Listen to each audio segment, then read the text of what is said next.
Blessings, yo, you know, commonalities, familiarities, and similarities will have people comfortable in what they're comfortable with. And, you know, and something new will always shock them out of that comfortability, you know.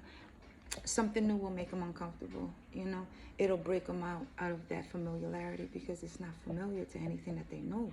You know, the commonalities are not there.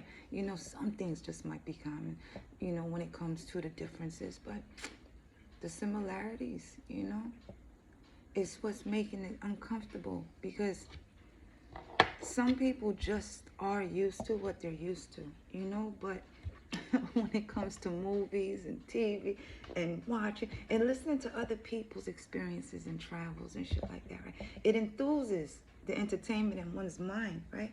But those that don't want to or can't or just have no energy to get up and actually discover something new, you know, they're the ones that are more intimidated. They're more in fear, you know, they're more in shock and surprise that what's different can actually bleed too, you know, what's different can actually do same things too. What's different is breathing too, you know, it's alive, you know, it's alien to some people. It's like a foreign object that, you know, what's different to them is something that, you know, they should poke at, you know? It's like a fucking alien walking around. It's different. They gotta poke at it, see if it bleeds. And if it bleeds, you know, how is it gonna bleed some more? And which way will it bleed and does it die, you know?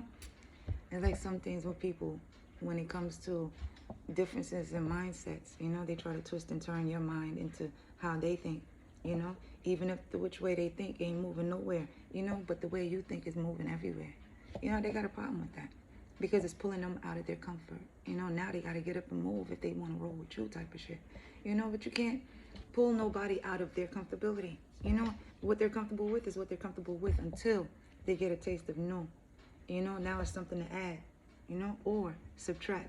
Because when you add something new to you, it is a push and pull of what you need to remove from you in order to make space for that new. Because you can't mix the two, you know. That's like taking all your old pages, you know, from the library that you done, that's already been replaced with a new building and shit, and you trying to piece the pieces together to make it fit into the new.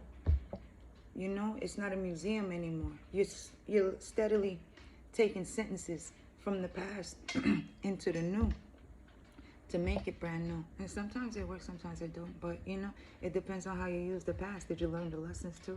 You know, or are you bringing those same lessons into the new with you? That's the question, you know? Because some people try to mix it and then wonder why they're still stuck in the same repeat cycle. Yet, making space for brand new really is for you to leave space for the uncomfortableness. Because with that uncomfortability, you learn how to be comfortable with something new. And, you know, to not only your mindset, but your nervous system too. Because what's new to you just might be a reset to everything that you once knew. Think about it. Know the most I got you. Have a good one. Bye.